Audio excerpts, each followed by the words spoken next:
This is Tennyson E Stead, writer and director of Quantum Theory, founder of Eight-Sided Films. And today I'd like to talk about what goes into the creative vision of the movies that we're producing here and the other projects that we're producing here at Eight-Sided Films. Because creative vision is something I'm reading a lot about right now, in particular in film criticism and in reviews of movies and in blogs. And I think that Hollywood has run amok a little bit when it comes to the value of a director's preconceived notions about a movie. And I'm going to also take this opportunity to bring our conversation back to quantum theory a little bit because it's gotten away from me in my eight-sided blogs. I've been talking about some of the larger issues that are affecting Hollywood, which obviously have an impact on the feature film work we're doing. And at the same time, I like my movie. I want to talk about my movie a little bit. So that's what we're going to do today. And specifically, what inspired originally the story of quantum theory was the fact that as we were finishing the Starmind record, which is a web series we did a couple years ago, I recognized a profound sense of fun and a profound sense of professional joy in the way the people who were working on the Starmind record interacted with one another, and I wanted a story that communicated that sense of fun and that sense of professional joy. And right away it occurred to me that heist movies tend to be very effective at showing the fun that people have working with one another. So I knew I wanted to do a heist movie, and I knew I wanted to do something that was grounded in procedural science fiction because I love stories about how hard science is to finish. And you're going to see a few of those from us over the years. So in a sense, a big part of what makes quantum theory the movie it is the relationships between the performers themselves. And so this isn't a situation where people are coming in to sort of fill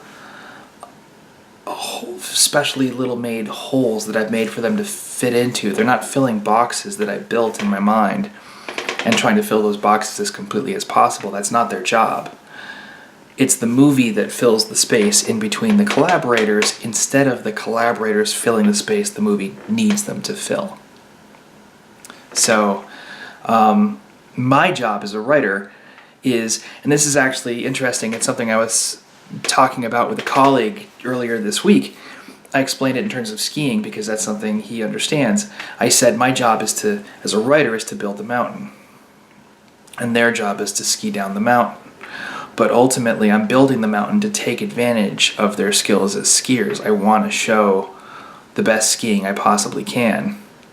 So I'm using the opportunities created by my actors and by my cast and crew. And I'm also using the areas where those people are most challenged as an opportunity to scare them a little bit and create growth, because that growth winds up on the screen. The fear of failure drives people to succeed, and it drives them to greater heights than they're capable of achieving otherwise.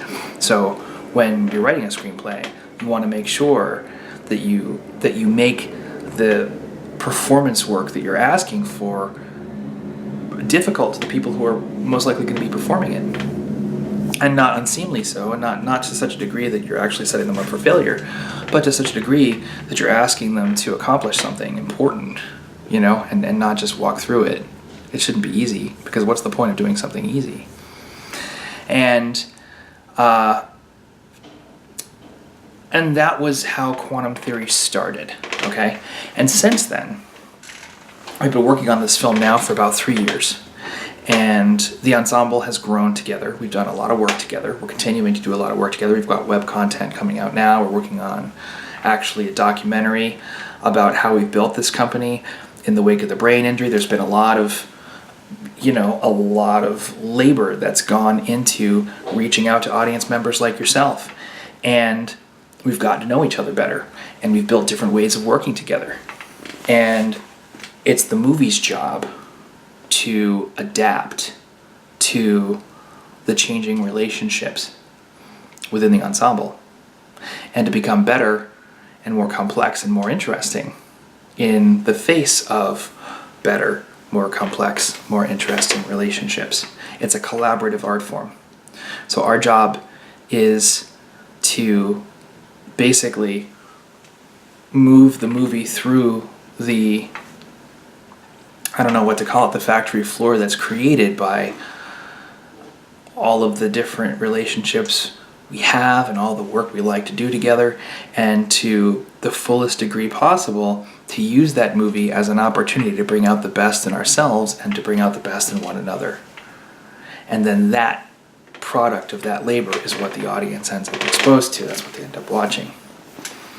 And and this is all sort of another way of saying that these conversations that we keep having in the industry about tone, or about the idea a director's trying to convey, or about a message a director's trying to get across, or about some kind of structure that director is trying to impose on the screen and then present to the audience, is not the most,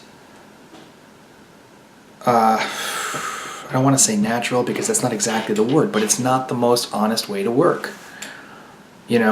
It's artificial in the sense that you are imposing something on the screen, and you don't have to.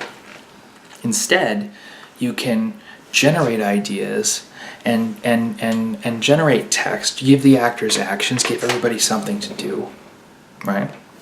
And use all of those as tools to get people working together, to give the actors an action and a conflict that creates the story and put it in their hands, to give the production designer a world to create and a context to provide, and then put it in their hands to fill in the gaps.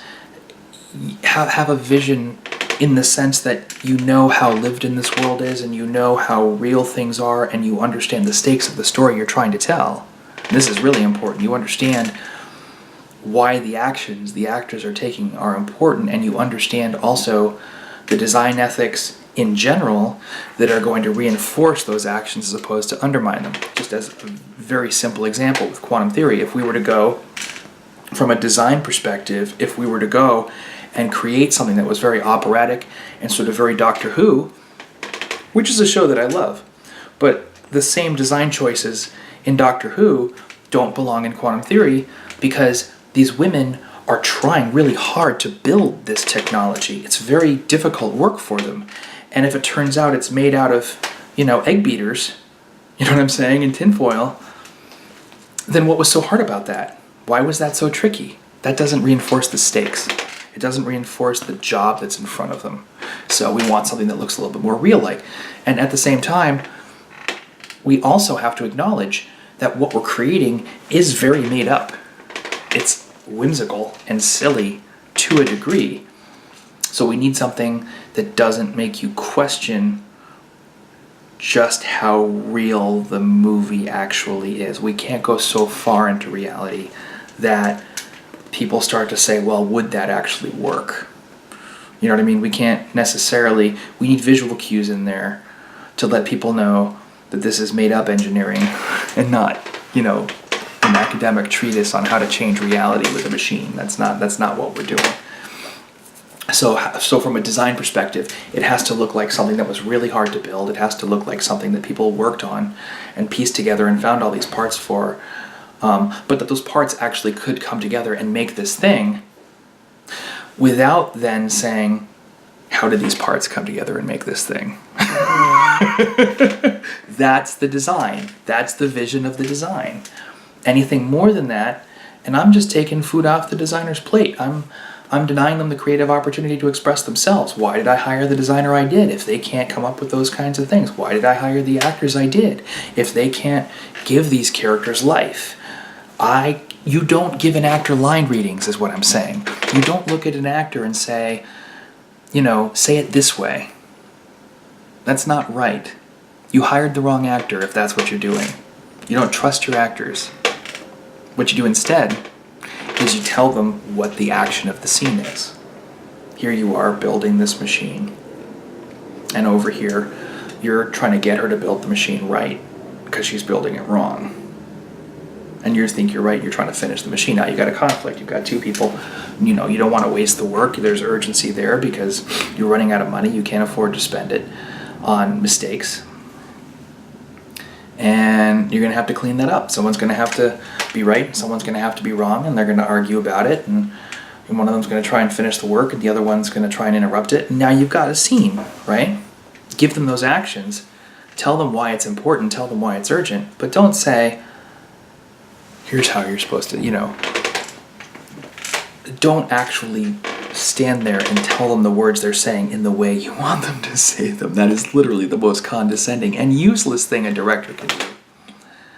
And a director with a hyper-specific vision leaves themselves no choice but to give line readings and to tell the designer what something's actually supposed to look like, and to tell the gaffer what the lighting actually looks like, instead of telling them what's happening in the room and how people would have lit it for their own convenience, or what the sun is doing, and then let the gaffer figure out how to actually light it.